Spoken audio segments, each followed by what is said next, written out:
Welcome to GBIRL, the podcast looking at the real business world of esports, gaming, and streaming with the people and personalities behind it all. Here is your host, Bill the Conqueror.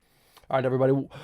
Welcome back to the podcast. And if you follow me for any length of time, you know that I interview a lot of streamers, and I work really hard at trying not to turn this into, hey, here's somebody I know, and we just talk about random stuff. I always try to have a creator on here and have a theme underneath it. And I want to know that creator's thought process because through my life, and heck, I'm almost 50 years old, of all the things that I've ever wondered about that I have a hard time answering, it's why. And it's because everybody has a different why. What resonates for everybody is different.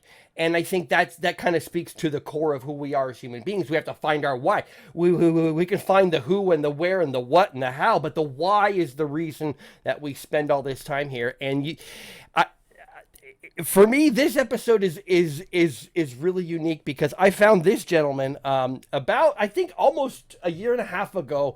I dropped into a stream on just to watch some PUBG, and I ran into this awesome PUBG player called the Dunkelman, and he had this person. I'll just start there. Had this person on his team that was just like on with all the energy and the comebacks and the snipes, just like you know, one a pixel of a snipe, and he would just take someone's head off. And I'm like, who is this person?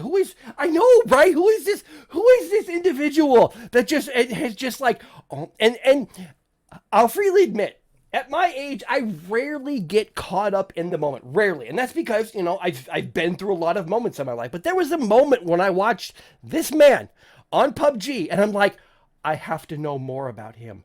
I must learn more about this person with all this energy. And so I found out more about the man. You see, he is General Kaos. How you doing, Bill? I'm good, sir. How are you today? Doing so good, so good. Oh my God, memories of playing with Dunkelman as well. And I know. And so I'll freely say, and there are very few streamers that for me that really capture my attention, that just have a thing and that energy and the focus. And you've done this consistently now for a while. You've been really innovative with your streams, and we'll get into that in a little bit, because there's one section of your streaming career that I really want to get into. But first, for those people who watch me but don't really know who you are, give them a fast introduction into who you are and why you do what you do. Yeah, absolutely. Thanks, Bill.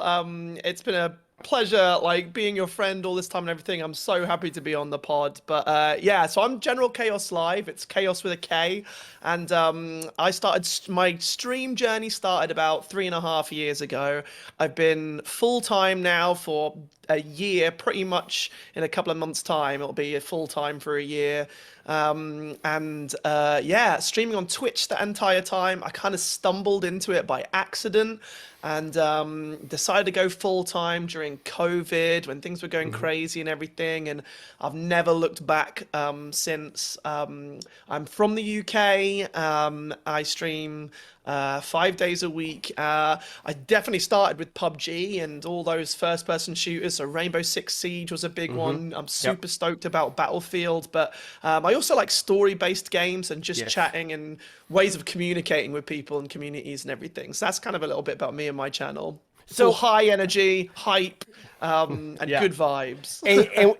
And when you say high energy, you mean high energy. From the time you hit live to the time you hit done, it's like energy. I'm like, okay, I've been known to, you know, be kind of hype and have energy, but you, like, it's every stream. Oh my God, I just get over. How do you do that? Seriously, how do you pull that off in your life? That's who I am. A lot of time people will come and they'll wonder. I'm very high energy. I'm very loud. I'm very like active and animated and things like that. And that's me. That's who I am as a person. In my previous job, I was as a trainer, and I used to stand up in front of rooms and talk to people and things. And I kind of like taken that into the stream world. But like, it's funny that you mentioned Dunkelman. And sometimes you'll find someone. When I started, I used to just solely stream on my own, but I remember Dunkelman. I remember hopping in and playing with him one day, and sometimes you get someone who you just vibe off really well, and he was one of those people too, that we just hit it off and banter off each other, and you know, he would set up a joke and I would finish it and vice versa, and you sometimes get that. But yeah, energy, I think Twitches can be one of these places where you don't have to be a high energy. I'm a hype energetic streamer, but my favorite streams to watch are the ones that are chilled and relaxing and everything, and I can unwind a little bit. So you don't always have to be high energy, but yeah, and I'm sponsored by an energy drink company, so I should also say that Sneak gives me the energy I need. You should. So I guess, okay, so let's get a little deeper into that. Why do you stream? Because some people stream just because they want to hang out with their friends, but some people like yourself had taken it to like not just the next level, but the level like beyond that. Why do you stream? Yeah, thanks, man. So I came into it completely by accident. It's a funny story. I was there used to be a game called Black Wake, which was like a pirate game, kind of Sea of Thieves before Sea of Thieves was a thing.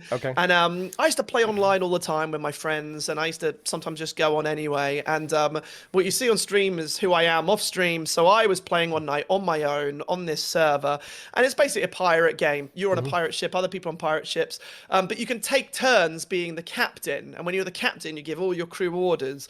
So I was playing this game one night, and I was nominated the captain, and I just started putting on this silly voice. You scurvy boy! Take him. Let's go to Tortuga. I start doing all this goofiness and all this kind of stuff, and I'm doing it for like an hour, and I can hear people on the boat laughing when I'm shouting orders at them in my worst Jack Sparrow pirate. And the next morning I woke up, and I loaded up Steam, and I had like 132 friends requests, and I was like, wow. What the hell has this come from and everything? So like one of these people, I messaged, and I was like, hey, why did you add me? And they were like, oh, there's a YouTube video of you playing Black Wake. And I was like, is there? And he sent me this link, and basically one of the people on the ship had like been recording me being a goofball and had uploaded it, and it had, I think it was 2.4 million views at the time. And he was like, so where's your Twitch channel? And I was like, I've heard of Twitch back at the time, and but something I'd never done.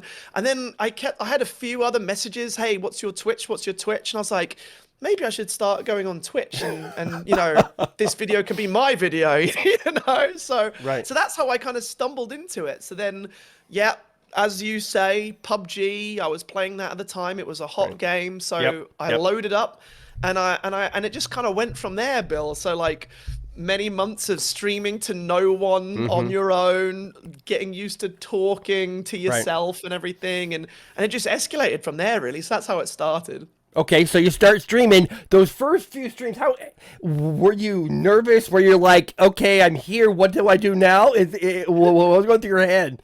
Yeah, it's a strange experience. To me, I think, like I say, because I like talking. I'm a good talker.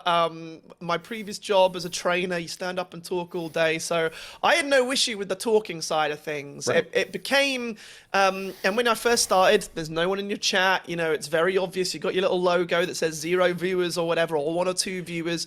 Some of my real life friends would come and drop in for support and everything, but the way I started doing it was just narrating what I did. So I played PUBG, and I'd say, okay, I'm landing now. I'm landing at Hacienda. That's a hot drop, which means there's lots of people there, which means you get loads of action, and that's the best way to improve. And I'm going to drop there, and I found this gun, and I like this gun because it's mid-range, and I'm going to pair it up with this gun, and there's a guy over there. I think he's doing this, and so I'm going to do this. And I just like started narrating what I was doing, I guess, just like a narration of things. So, and I just started doing that blindly, I guess. And I think I think when you first start streaming, that's the hardest thing is I was never nervous, but you just got to be comfortable talking because you got to remember that you want people to come to your stream and you want people to hang around or engage or chat. And if you're playing a game and you're not talking, unless you're pulling out Shroud 360 no-scope moves that someone comes in and sees and goes, oh my God, you're amazing, they're not going to engage. So by doing that, it opens up people saying, oh, I like this gun, or why did you do this, or why did you do that? And that's what starts the conversation. And and then just naturally, you just see this natural growth. So yeah, I think it was, I streamed to probably less than 2 or 3 viewers for, I'd say, a good couple of months. And then that number turns to 5 viewers, and then that number turns to 10 viewers. And then I was trying to work this out the other day because someone was asking me, and I said, I think it's healthy. Growth and staying the same can be healthy too. But I like to think if I increase my viewership by like 5 viewers every couple of months, or 3 months, you're on like a really good track growth wise, just a natural growth. So but it's different. Well, and it's really interesting that you say that because attracting viewers is one thing, but keeping them is a completely different story. And that means you as a creator have to take risks. You have to try new things. You have to have reasons to have your chat stay engaged. And you've taken some really interesting risks over time. I do have to say that some of your, I guess you call them stingers that you do, are really kind of interesting. For example, what you have right now, when somebody raids you, you hit a button and then like 19 faces of you pop in from every direction. I'm like, that's really innovative, but I don't think anybody understands what it takes to make that. I mean, you literally had to film yourself. I think there's like, if I off the top of my head, I think there's like 12 of you. So 12 different heads pop in over the screen and say various things in various voices, and you have to film yourself at least 12 times, probably more like, I don't know, 25 times. You film it and go. I'll tell you, those are the 12 that made the cut. You should have seen the faces I was pulling on the 30 that didn't.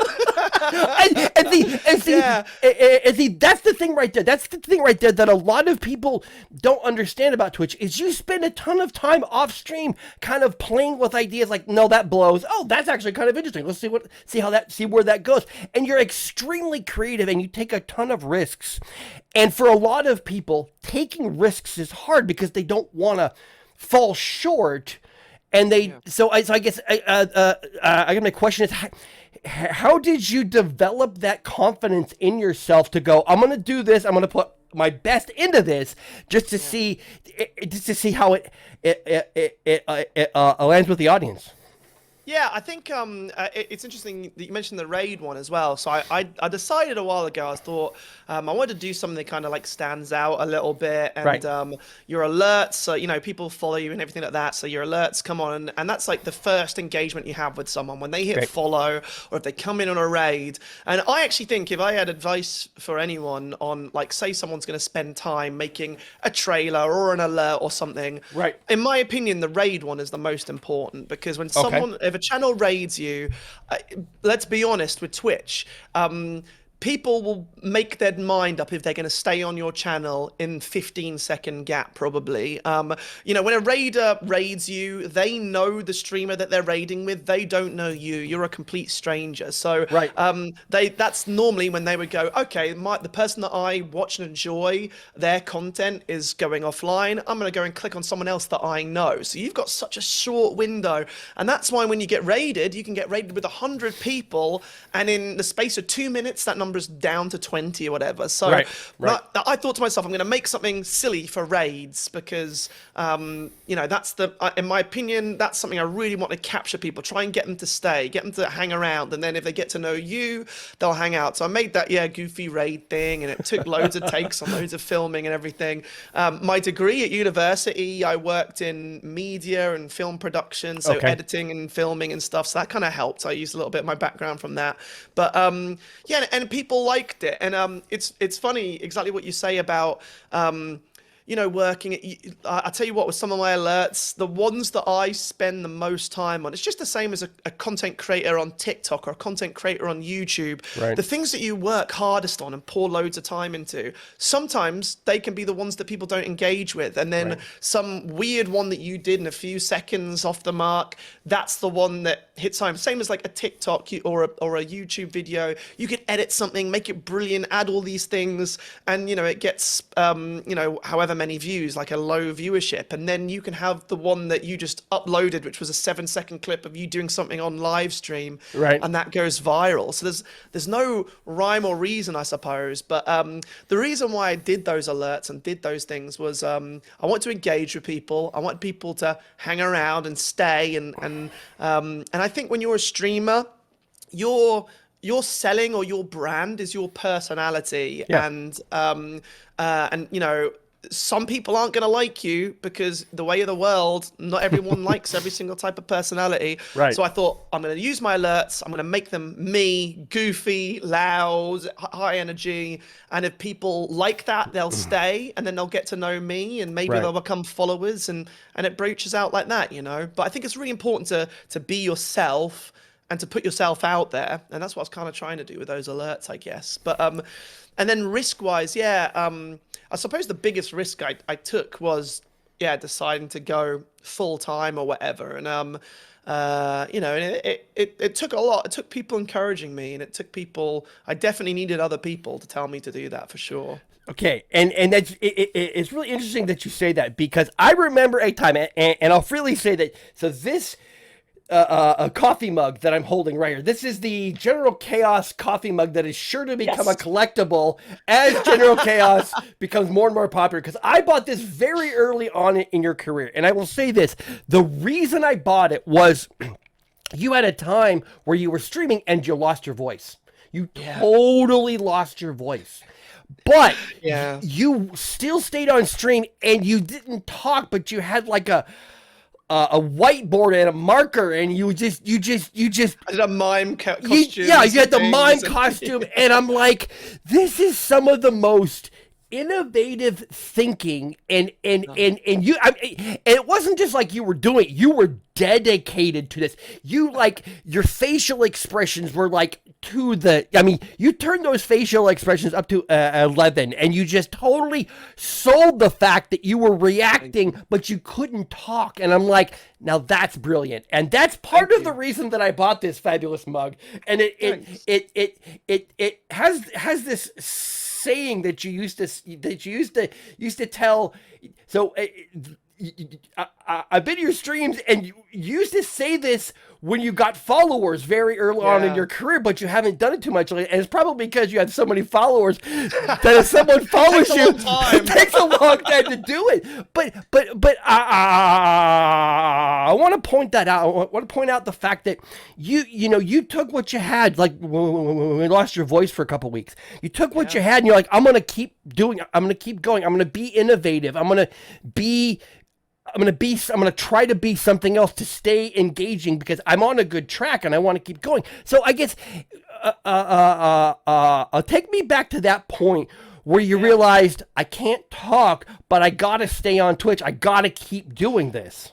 Yeah, definitely. I think that the problem for me was, so like I say, my main job was I was a trainer. So I used to work for a department, and I'd have to stand up and train people for a couple of hours on like new policies or new softwares and things like that. So my job was standing all day for 8 hours at work and talking. And then I would go home and I'd load up Twitch and I'd be talking for several hours. And it was the first time that I realized that, burnout was a thing. You can definitely overdo it, and I'm asthmatic. I'm quite badly asthmatic, and it started catching up. I would go to work, or I would finish a stream, my voice would be sore, it would start going and all that, and it actually culminated in, there was one night I was laying in bed and I was getting worse and worse and worse, and I coughed. I sat up in the middle of the night and I coughed, and I just felt a pop inside my chest, and I was like, oh, I couldn't breathe. An ambulance came, and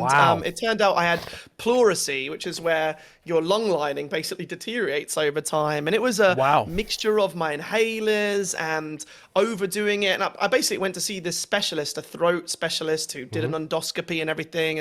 And they were like, what do you do for a living? And I was like, I do training and I talk all day. And by the way, my hobby is streaming. I talk all evening. And he was like, you got to give yourself a break sometime. A footballer goes out on the field, they can't do it 7 days a week all the time, and you need to rest. And so I was finding I was losing my voice a lot, and that was the first point when I realized it's not just about turning on a camera and doing your thing. If you're going to be doing this as a career, at the time I didn't know it was going to be a career, but if I'm going to be doing it seriously, I need to do vocal warm-ups. I need to exercise my voice before and after. I need to drink plenty of water during a stream. I need to, you need to have a break, which is so important. And I think that's the first time when I realized, actually, I want to take this seriously. And if I'm going to do this seriously, I need to, and treat it like, something like if I'm a singer and I go and sing, I'm not just going to sing all evening without doing exercise and stuff first. So yeah, that's why I did that. And that's how I started doing that. And then, and I think as well, it's why even when I went full time, I remember thinking to myself, I'm going full time. That means I can stream for 7 days a week. 8 hours a day or whatever, but that's just not sustainable. Even if it's something you enjoy, you can't do it forever. So if you're going to treat it like a job, well, if you work for a 9-to-5 job, you normally don't do that for 7 days a week. You have days off to recuperate. So I started doing that, and realizing, especially me, I'm loud, I'm energetic and things. I can't do that all the time. So it was I think that was a step to taking it serious. And exactly like you said, I thought, well, Twitch and content creation is about momentum, and I didn't want that momentum to slip. So that's when I was like, oh man, I can't talk and all this kind of stuff. And I'll tell you who it was. We used to hang around with Sarah G. Can you remember? G. Yeah. She's a great streamer, partnered streamer. I saw her get partnered, and she was like, well, you're just gonna have to do mime streams without a voice now. And I was like, I'm ordering a mime costume and I'm gonna do a stream without talking. And so that's how that worked. And my first one, I did a just chatting stream where I didn't say anything, and I did it for 4 hours. And it was one of my most popular streams. Okay, I want everyone to stop and think about that for a minute. Just chatting where you don't chat. And I'm like, that's one of those moments and I do have to ask you this. You're doing a just chatting stream without chatting, and so was there ever a point for you where you're like, how the hell am I going to do this? Yeah, well, I remember thinking to myself, I was going to do it. I was going to dress up as a mime, and then what I thought was I'll make it a just chatting stream, because I thought that'd be funny. That was a humorous thing. I thought I'll do just chatting, but I'll come on and I won't be talking. And I set myself up some props and things, and I went to like the store and I bought like 150 pieces of card and some black markers, and I thought, right, I'll do like the old-fashioned silent movies. I will do like mimes, and I'll mouth words, and then I'll write on the card and I'll hold up what I'm saying. And then I was like, and I'll have some stock ones ready. So I had ones that were like, oh my God, thank you for the follow, blank. And then, then what I would do is I would hold it up and then I'd mouth the Dunkelman or whatever, or Bill the Conqueror and all this kind of stuff. And it just worked really well. And it's funny because, in my head, it was like, right, this is going to be great. I'm going to do it really well. But as it goes on, your cards start getting muddled up and you're holding up the wrong card. And then that just makes things even more funny. And you work with that. And before you know it, like Bill, I planned on going on for about 30 minutes. And I was on for 4 hours. And I turned it off. And I was sweating buckets. And my makeup was down here. And I was like, oh my God, how did I do that? But it was fun. Really, really fun. Yeah, I enjoyed that a lot. That for a creator, for anybody, for a human being to put yourself out there and to totally buy into the character and push the limits of the character is very very, very, very, very emotionally draining. It's very vulnerable for a human being. How did you get comfortable being vulnerable like that? Yeah, I think I started noticing it when I can't remember. That's what it was. So my mother is a breast cancer survivor, and there was one day I mentioned it on stream. I can't remember why. I don't know if it was an anniversary of like her getting the news or something like that. And I Right. was on stream, and I started talking about what I went through, and I was high energy, and I like to cheer people up and everything. But I thought I'm gonna let people know a little bit about myself and expose some vulnerabilities. I started talking about my mum and cancer and things like that. And I said I wanted to start doing a charity stream for it. And when I started talking about it, I got such a reaction from chat. You know, you think maybe you're the only person that's going through something or whatever, or you're just talking about your own experience. And then, people in chat start going, well, my brother had cancer, my father had cancer, this, this person, that person. And before you know it, you're like, wow, there's so many people that are affected by this.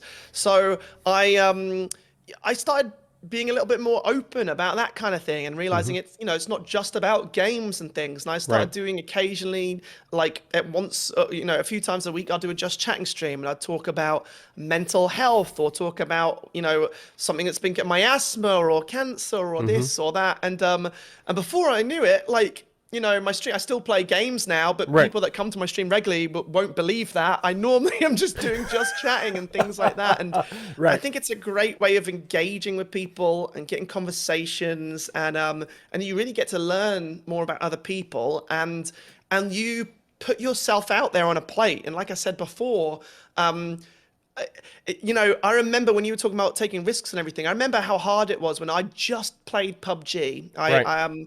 To this, I haven't played PUBG now in probably 2 years, and it's still the most played game I've ever done on stream. So I used Wow. to hammer it. And I remember when I thought to myself, I'm going to stop doing PUBG. I'm going to start doing something else. And I was so nervous that, well, people come for PUBG. People come because I always play that game. And you will lose some people that come for the game. But when you expose yourself and you put yourself out there, people start coming for you. And then it doesn't matter what game you play. Of course, Right. people will click on you because they are interested in the game, but the people that know you and engage with you, they just come for you no matter what you're doing. And I think that's a healthy thing to do, And when I started putting myself out there, it was so much easier to go, this is me, and some people like me, and they keep on coming no matter what I play, and did that by putting myself out there and going, this is me, and this is also my vulnerable side, So I Right. think that's important. So has there ever been a moment where you do a stream and you end it and you start thinking back about what you did, that stream, how things went, and you're like, I shouldn't have done that, or that didn't land well. I probably shouldn't have said that. Is there ever a time where you're like, I kind of crossed the line there? Yeah, I definitely, maybe not so much cross the line with things, because I don't think I've said anything afterwards. I think, oh God, I've said something I shouldn't there. But Right. I definitely, it's part of my mental health journey and things. And I've been to a therapist about mental health and depression and things like that. And I think that's really healthy to do. And I suffer from something that I call spiral brain, which is something happens and in your head you turn it into a negative, and then that's a negative. So let's say we're streaming, and I bet there's listeners of yours that are listening right now who can empathize with this. You do a stream and you come off and you go, I had a few less people today, and then that turns into these people didn't come today, and that turns into I must have done something wrong and that's why people didn't come, and then that turns into those people that didn't come don't like me anymore, Right. and then that turns into no one likes me anymore, and before you know it, you've gone down this dark mental health rabbit hole. And that was something I still suffer with, but a lot less now. And I think so I definitely do that with streams. I think it's healthy to to know how your stream went. I think it's healthy to look at something and take reflection and go, you know, well, that game didn't work on stream. Maybe I thought it did, or that topic we talked about, that didn't work well to get conversation out of people. I think that's healthy. And I also think if you're pushing for partner and things, the sad nature of Twitch is it is a numbers game. That's how they decide partnership. So I think it's healthy to look at numbers and statistics, but definitely don't get dragged down in them, because Twitch can be the best thing in the world for mental health, because you're there with your friends and like-minded people, but it can be the worst thing because you start looking at those viewer numbers and associating them with being liked, and it's such a nasty rabbit hole to go to. So all the time, even now, I'll end stream and I'll go, I'm not sure that worked, or this didn't work, or less people came today than my previous stream. That's because I've done something wrong. And there's an old friend of mine, there's an amazing Australian streamer called Cardboard Cowboy, who one of the first streamers I saw, one of the most technically gifted streamers I've ever seen. And I was talking to him off stream once, and he said to me, there's one consistent about Twitch, and it's inconsistent. And and it was so, those words, Bill, like ring in my ears. And you could stream PUBG at Friday at 5 p.m. one week, and you could stream PUBG Friday at 5 p.m. the next week. You could have 2 people watching on one stream, and you could have 80 on the next. Twitch is just it does, you know, it could be a TV show, like a new Game of Thrones episode showing, a football game on, people's family are around. There's no rhyme or reason to it. So I think it's important to reflect, but you can definitely overanalyze sometimes. So I definitely do that. I hold my hands up, but I also acknowledge that it can be an unhealthy thing, you know. Well, and it is. And for some people, it's a grind, and some people get lost in the grind. They lose themselves. They lose what got them into this in the first place. You enjoy what you do. You have a passion for the game that you're playing, and you find people that have the same passion that you have, and you sort of connect, and you think, oh, I can do this. But it's a constant growth process. And so you started playing PUBG, you moved on from that, you have all these great ideas. So I want to know your thought process leading up to where you're like, I'm gonna quit my job in the real world. I just, I standing in front of people 8 hours a day talking about policy and procedure and blah blah blah blah blah blah blah. I mean, yes, I get paid well for it, but good God, it's the most boring thing you could possibly think of. So, but I mean, so talk me through that part, because it's not just one day you wake up and you go, oh, I'm averaging 40 viewers over the past 2 months, I'm going to go full time. No. It's not how it is. There's a ton of other things. You have to eat. You still have to shower once in a while. You have people, in your life that, they're with you because of who you are in their lives. It has nothing to do with streaming. So you might have an obligation to somebody who's in your life that you've chosen to have in your life. There's a lot to think about that goes beyond, I'm gonna wake up at 8 a.m. and play games for 8 hours, and then I'm gonna turn off my computer. That's not how it works, right? Yeah, I completely agree with you. And like it was I'll tell you what happened with me. I was in this job. It was in an engineering firm, and I was on good money. It was the best money I've ever been on in my entire life, and I was miserable all day. Wow. I was stressed. I was, I'd come home and I was stressed and all this kind of stuff. And I'd turn on my stream and I'd have a couple of hours when I was passionate and enjoyed myself and everything.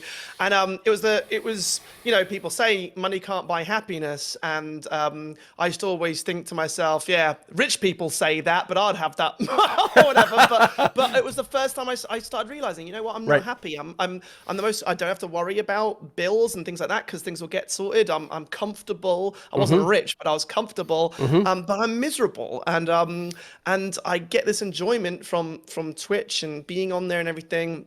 So when COVID happened, I think COVID has changed the world. It's changed how people work. It's changed how people go into offices, how Right. people work from home. It's changed the prices of stream equipment. I'll tell you that, dude. Oh my God.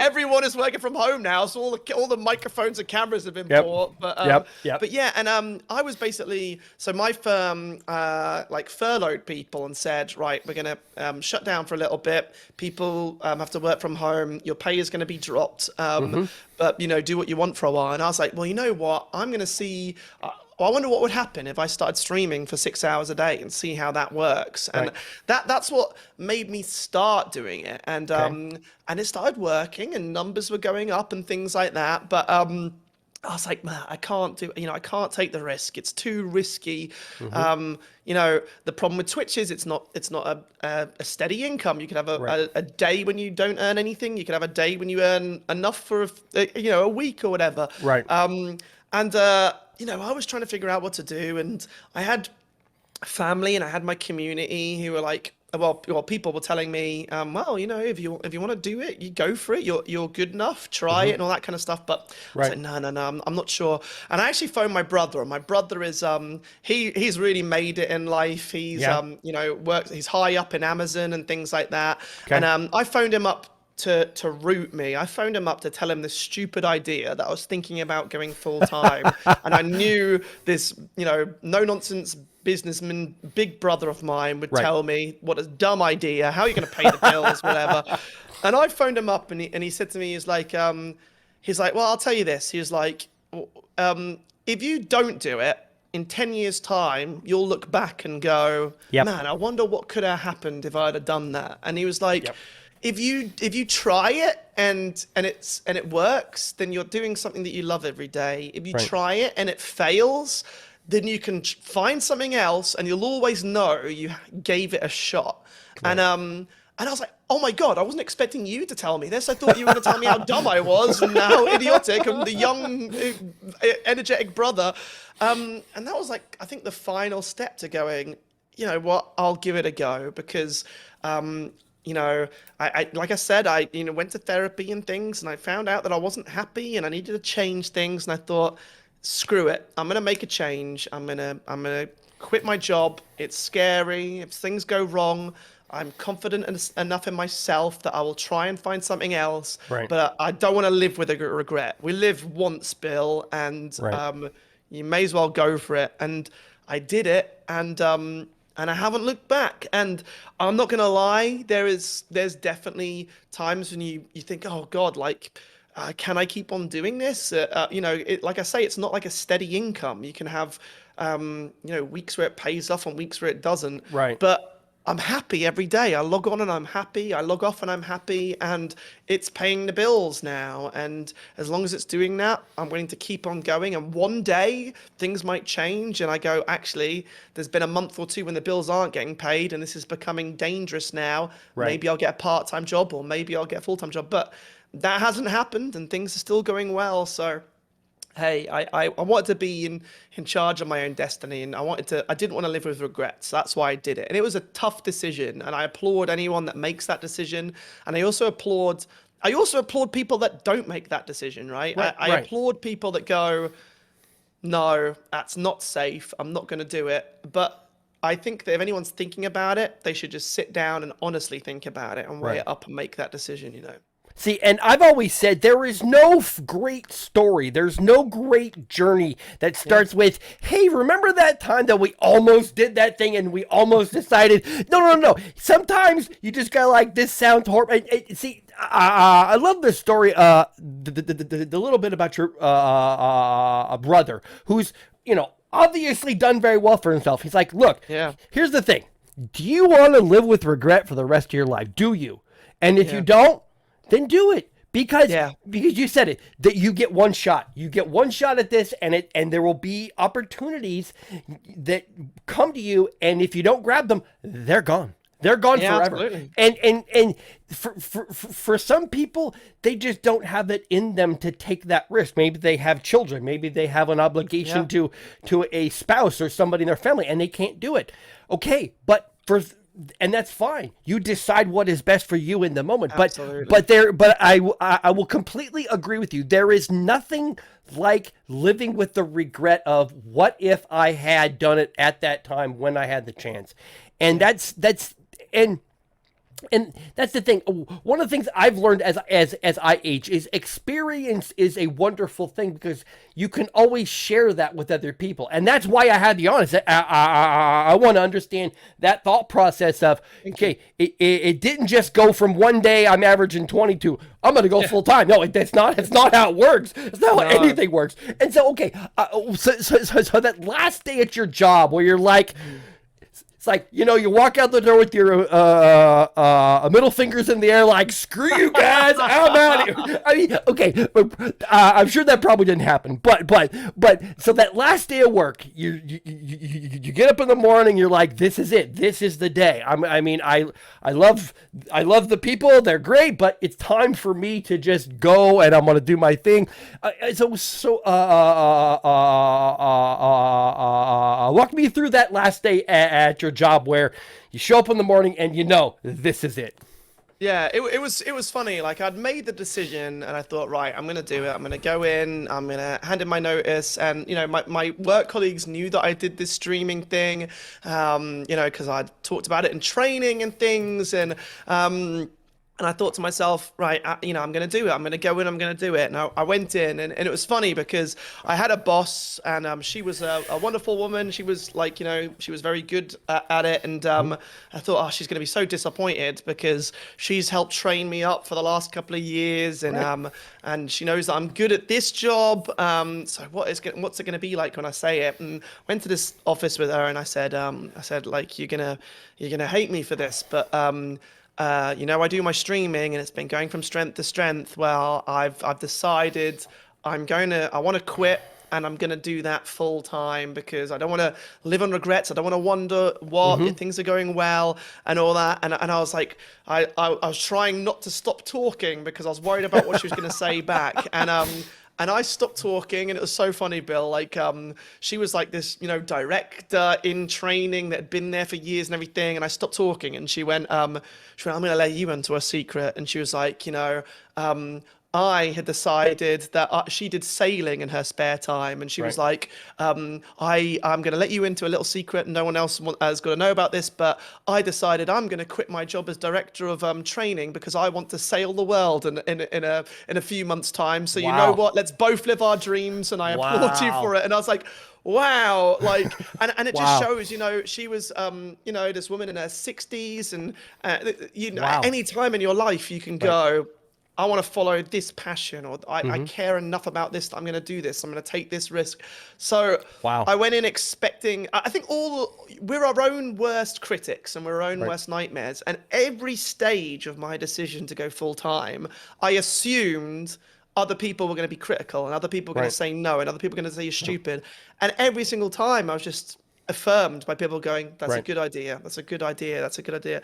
Even as much as that. And, you know, there were other people in the organization that when it came out, okay, I'm going to start working my 3 weeks notice or whatever, people were going, are you sure? Are you crazy? And all this. And I actually, 6 months into being full time, was one of the hardest decisions when a new manager came in at the engineering firm, and he phoned me up and was like, hey, like, we've heard that you were good and that you left to do this. I was wondering how it's going because we would take you back if you wanted to. And and that was tough because it's like someone is wanting you back, and I start thinking to myself, oh God, you know, well, I'm not on as much money, and it has been tough a little bit, and has it worked?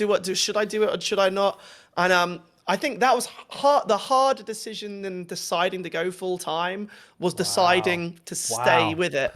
And I was like, you know what? No, things are going well, and I really appreciate the offer, but I'm going to stick it out. I'm going to stick it out. And now it's been a year or so, and I don't regret it in the slightest. And it's a tough decision, and people will look at you and think you're crazy. And I think with content creation and online stuff, especially Twitch, it's definitely a hobby that not everyone understands. Yeah. And Yeah.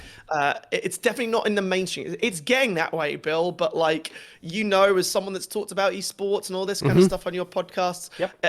not everyone understands it. And I think of it like sports. I used to go into an office where people didn't know what streaming was, but they would watch football or soccer, and they would say, "You stream, so you play games, and people come and watch you. Why would someone watch you play a game when they could play a game?" And I would always say, "Well, do you watch soccer?" And they'd say, "Yeah." And I was like, "Well, why aren't you out there playing soccer? Why?" Right. And they're like, "Oh, well, I'm doing it for entertainment." And I was like, "Well, that's why people come to Twitch, baby." There you go. Right there. So it's definitely something that not everyone understands, and it sounds crazy, but if you treat it like it's a job and a profession, you're going to take it seriously, then you can make it work, So yeah, why not? See, so I remember, and this will definitely date me. I remember being in high school and being in the drama club, and the adult in charge said, when you come to the understanding that the audience wants you to succeed, they want you to put on a good show. When you really get that into your soul, when you understand that, that's when it really kicks in. Is it when you realize the audience wants you to be good at it? That's why they're there. That's why they're watching you. That's why they have shown up to this performance, is that they want you to be good. They want that. True. And you're 100% right. We are our own worst critics. And everybody has their issues. I know for me, when it comes to my speech problems, I used to be so self-conscious. And then I had somebody once tell me, he sent me a message. He said, "Bill, you are an absolute hero to me." And I'm like, "Why? I'm just some idiot online." He goes, "I stutter so bad, and I want so much to make things, and you just are out there doing it." And that was when for me it just like clicked. I'm like, holy crap, there are actually people who look up to me. I had never thought I was anybody's example. I just tried to do the best in the moment, and sometimes I got really upset at myself about stuff that I wanted to be good at. And when you realize that the audience wants you to succeed, that's why they're there. That's why you have the people in your life that you have. You have fantastic people in your life. And when you realize that, it changes your entire perspective. It changes the entire thought process. I have to say that when you told me the story about your brother, I'm like, 100%. 100%. It's like, look, you could do it. Okay. But what if you don't? Are you going to look back in 5 years and go, holy crap, I should have done that, but now I can't because of X, Y, and Z. There is nothing like living with the regret of what if, because you will never know. And you, General Kaos, will always be an example to people, whether you want to be or not. Whether you want to be or not, you will be the example of, to somebody, to a group of people that be like, okay, well, if General Kaos can pull it off, I'm sure I can. I'm sure I can. He's the guy. I just follow his blueprint, and it's definitely one of those things where it's really hard for me to put it into words that make sense to other people. But it's one of those reaffirming things when you realize, yes, there are actually people that want to hear what I have to say. It's interesting. So at that engineering firm, when I used to do training, I used to do STEM stuff. So you go to schools and, science, technology, engineering, and mathematics, basically are dying arts, unfortunately, and they want young people to get interested in it. So I used to go and I used to talk about engineering to these little kids, these little 6, 7, 8-year-olds, and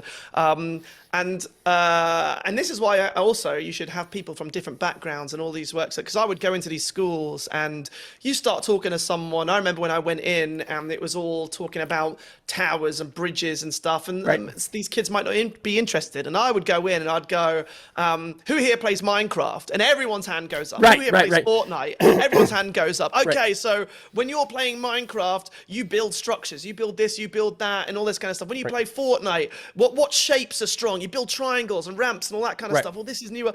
And suddenly you start engaging with kids. And I used to go in there and And when I started talking about my outside of work stuff, these kids' eyes used to light up, and Yes. oh wow, I want to be a streamer. I want to do this. I want to do that. Right. And I remember having a conversation with one of my friends at work, and they were like, "Oh, my son was talking last night, and he said that he wants to become a streamer, and I mentioned you and everything, and I was like, don't become a streamer, don't become a streamer." And I was like, Right. well, if your son wants to be a streamer, there's nothing wrong with that. Encourage them to be a streamer. I said, but what people need to know is, and this is what I used to say to the kids, is you have to treat it like a job. If you want to be a streamer, then it's not about going and playing Fortnite with your friends for 2 hours every night and being live while you're doing it. You need to go, okay, so I need to hit social media. I need to be here. I need to engage with people. I need to reply to messages. I need to stream for this amount of hours a day. When I'm not streaming, I need to be editing. I need to be making content. I need to do new alerts. I need to do this. So like any walk of life, if you want to be a streamer, I would encourage kids to be streamers. I encourage parents who have kids that want to be streamers, but they need to be told that, by the way, if you want to be a streamer, then you stream like it's work, and you don't just go on and play friends and hit live, because that's probably not entertaining. Right. You need to work hard at it as well. And I encourage people to go it. And I really respect you for saying what you were saying there. And you are an inspiration to people as well, Bill. And like you're good at this because it's so easy to talk to. It's comfortable talking to you. It's like talking to a best friend. And you didn't let something. You did something and you said, well, a lot of people wouldn't do that if I've got this about me that's going to stop me. And you went and did it. And as a result, you've proved that it works. And I respect you for that. And I would say to other people that as well, if you're good at something and you're passionate about something, when you talk about something you're passionate about, I always think it's interesting, even if it's something I'm not interested in. I go to streams where people are playing a game that I have no interest in. And if they talk passionately about it and they're energized about it, I'm in, I'm hooked in. They could be talking about something I don't care about and I'm sold on it. And people like that. People like someone that likes what they do and all that kind of stuff. And I think that's something that comes out when you're doing something you enjoy. And I felt that with those kids, and I felt that going forward. I think if you're passionate about something, go for it, do it, and you'll be good at it. Yes. And now, General Kaos, for the most important question of this entire podcast, when you quit your job and decided to become a full-time streamer, what did your parents say?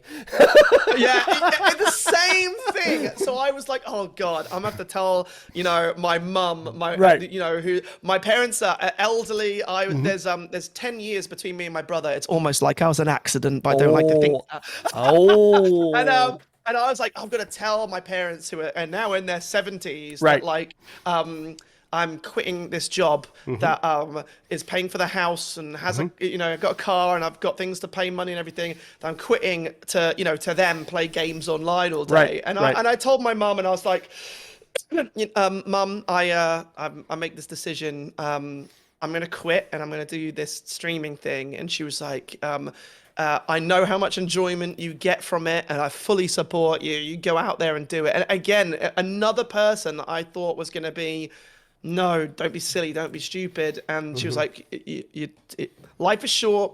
You're young. Give it a go. And you're never too old to make those kind of decisions. Like I say, my ex-boss making a decision in her mid-60s that she's going to go and sail the world or whatever. Life is short, go and do it. And my parents are really supportive, and I know I'm privileged in the fact that a lot of people would be with a partner who isn't supportive, or have parents that aren't supportive, or an employer that won't give them the opportunities to do that. And I've been lucky in that I haven't had every single time I've thought, this person's going to be hard about it. It's been all right. And there were people that weren't supportive, and there were people that were against it, but I just went, you know what, I'm going to go and do it. And my parents were not a problem, but it's something you have to think about, and it's something that might not work. And I think as long as you go into any endeavor knowing if it doesn't work, I'll do something else, then it's fine, And I'm still doing that now. I've been full-time now for over a year, and I'm aware, especially with entertainment and this industry where huge companies can fold and people,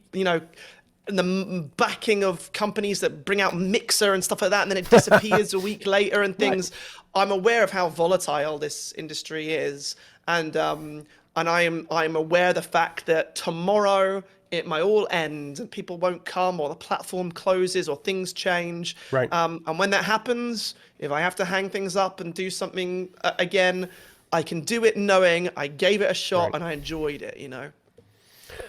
Wow, this is these kinds of podcasts are rare that we just get into the emotional nitty gritty. And General Kaos, you've been a fabulous guest. Thank you so much. Hey, I will always hold this cup in high regard because I remember when I ordered this cup and my wife is like, "What the hell are you doing?" I'm like, "I have never ordered stream merch before until now." General Kaos. I love it. Who General Kaos is as a human being got me to order this cup. And so my wife is like, "Who the hell's General Kaos?" I'm like, he's that guy. And she's like, "Holy crap, he's louder than you are. I didn't know that was possible." Well, one day we'll meet in real life, Bill, and you'll see that's me in real life as well. Exactly. We'll have a beer, and you'll see how loud I am then. General Kaos, thank you so much for joining me. And if people want to get a hold of you, how do they do that?